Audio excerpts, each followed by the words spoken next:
Kyrie Irving has proven he thrives in high-stakes situations. He has a 14-0 record in closeout games, which is the best record in NBA history. Not to mention, he is again performing in this 2024 playoffs. But his most iconic performance came during his 2016 championship run with the Cavs. Alongside LeBron James, he played a key role in overcoming a 3-1 deficit in the NBA Finals before crafting his game-winning shot against the best regular season team ever. Ask any NBA fan about Kyrie Irving, and you'll likely hear descriptions like wizard, most skillful player ever, clutch, and sometimes even killer. His reputation for delivering in crucial moments, especially highlighted by that 2016 title, marks him as the type of player that strives in the postseason when everything is on the line. But just how good is playoffs Kyrie Irving, actually?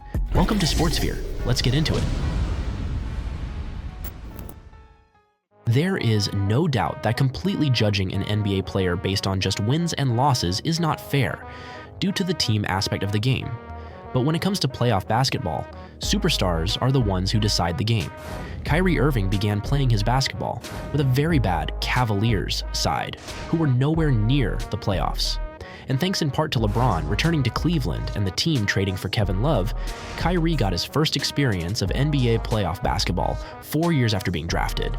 He handled the pressure pretty well, dropping 30 points in his playoff debut, and helped the Cavs sweep the Boston Celtics in the first round. He performed well in the second round, including another 30-point performance. But in the first game of the finals, Kyrie fractured his kneecap and would miss the rest of the series.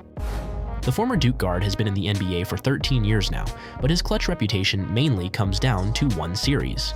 In 2016, while people remember his game-sealing shot in the finals, people forget that Kyrie was excellent for most of those playoffs. He scored 30 points in the series-clinching win over the Raptors in the conference finals, and averaged over 25 points throughout this entire postseason campaign. And going into the 2016 NBA Finals, Kyrie was LeBron's right-hand man, heading into a battle against the best regular season team of all time, the Golden State Warriors. As for the finals, as you know, things didn't start off great for the Cavs. In the first 2 games of this series, Kyrie averaged just 33% from the field, with both games resulting in losses. But in games 3 and 4, Kyrie shot much better, winning game 3 and dropping 30, and dropping 34 in game 4 despite a close loss. Now 3-1 down and heading back to Golden State, LeBron, Kyrie, and the Cavs team needed a monumental effort to stave off elimination in the finals. And they delivered just that, with both LeBron and Kyrie putting up an astounding 41 points each in a crucial game. LeBron set the tone early, scoring the majority of his points in the first half, while Kyrie took over in the later stages, especially in the fourth quarter, helping to secure a comfortable victory that kept their championship hopes alive. Kyrie went 17 of 24 and 5 of 7 from deep in an incredibly clutch performance. And this led to the next matchup, Game 6 back in Cleveland. Although a less outstanding performance from Kyrie, LeBron went beast mode, while Kyrie still played his part, putting up 23 points, leveling up the series at 3-3. And Game 7 at Golden State was closer than many could have imagined. It was a back-and-forth battle from the get-go, with both teams continuously trading blows. This all led to the final minutes of the game. Iguodala to Curry, back to Iguodala, up for the layup! Oh, blocked by James! LeBron James with the rejection!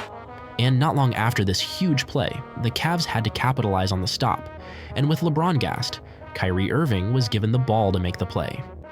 Irving and Curry, one-on-one. Irving puts it up. It's good! Kyrie Irving from downtown! Instead of going to the guy who is arguably the best player of all time in LeBron James, the Cavs put the ball into Kyrie's hands.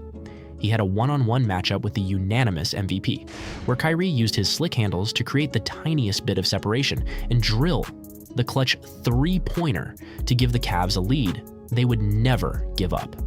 One of one shot, Kyrie was getting comparisons to Kobe Bryant and his Mamba mentality. It helped that this single shot sealed the greatest comeback in league history and gave Cleveland their first NBA title and first major sports title in over 70 years. An incredibly clutch performance, no doubt. But how about his playoff performances following this championship in Cleveland? The following season, the Cavs and Kyrie faced a much more difficult test. After losing in the finals, the Golden State Warriors had added one of the best players in the league in Kevin Durant. but they still had to get to the finals first. Kyrie dropped 37 points on the Pacers in the first round and followed that up with a strong series against the Raptors. His 42-point performance in the fourth game of the Eastern Conference Finals helped send the Cavs back to the finals, where they once again faced the Warriors. Kyrie couldn't help spur the same sort of comeback against the 2017 Warriors. Despite two 35-plus point performances, the Cavs still fell in 5 games. This would be the last time that Kyrie played a playoff game in a Cavaliers uniform. After being traded to Boston, he missed the entirety of the 2018 postseason. But a year later, he had the chance to right those wrongs with an exciting young Celtics team. His 37-point performance in Game 2 against the Pacers helped the Celtics sweep Indiana in the first round. Kyrie led the Celtics to steal Game 1 on the road in Milwaukee in the second round, before Irving and the Celtics lost the last 4 in a row. It was a terrible series for Irving, shooting an abysmal 30% from the field in those 4 losses, despite having success at the Cavs. What we saw in the early 2020s is that playoff Kyrie has not been performing to the level we once knew, with off-the-court issues and injuries seemingly affecting his performance. With the Nets, Kyrie got injured in the second round against the Bucks as Brooklyn lost in 7 games.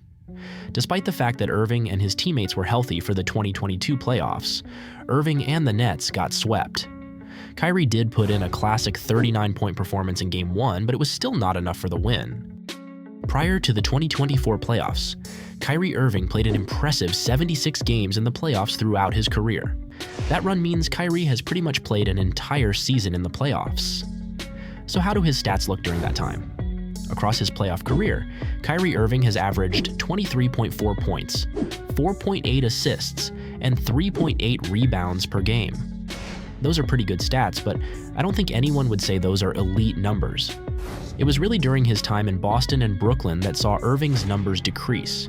He was a 25-point-per-game scorer in the playoffs with Cleveland, but this number dropped off massively when Kyrie was given a team of his own, and then when he was asked to be the third option on what many people saw as a super team in Brooklyn.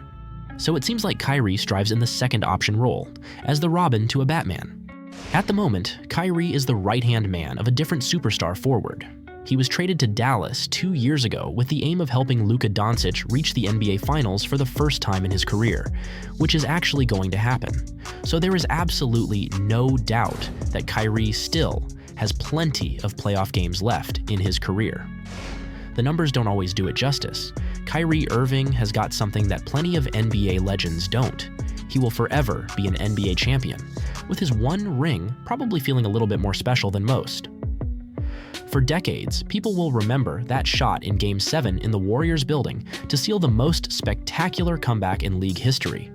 In the playoffs, at a glance, his numbers remain similar to his regular season stats, despite the increased pressure of the postseason. However, still averaging slightly more points and less turnovers in the playoffs. Across his entire career, Kyrie averages 23.6 points, 5.7 assists, and 4 rebounds per game. Those numbers are not too different to those that he has put up in the playoffs throughout his career. But it is no surprise that Kyrie has been more efficient from the field in the regular season. However, what might shock you is that Irving has been a better three-point shooter in the playoffs. That is certainly clutch. He certainly doesn't become wasteful when playoff time comes around. Let's not forget that alongside being an NBA champion, he is an 8-time All-Star and has been named to 3 All-NBA teams. There are plenty of critics who have had their say about Kyrie Irving in recent years. When he left Cleveland in 2017, it was seen as the moment when the former Duke guard would step up into the NBA's elite. He finally got the chance to be the best player on a championship contending team. However, due to injuries and internal issues, things didn't work out for him in Boston. And when he was moved to Brooklyn, creating a super team, different issues persisted. And it wasn't until this 2024 playoffs where Kyrie again became the second option on a contender, where the pieces finally began falling in place. And it seems like Kyrie has finally found a more permanent home in Dallas, now with a great chance to win his second championship.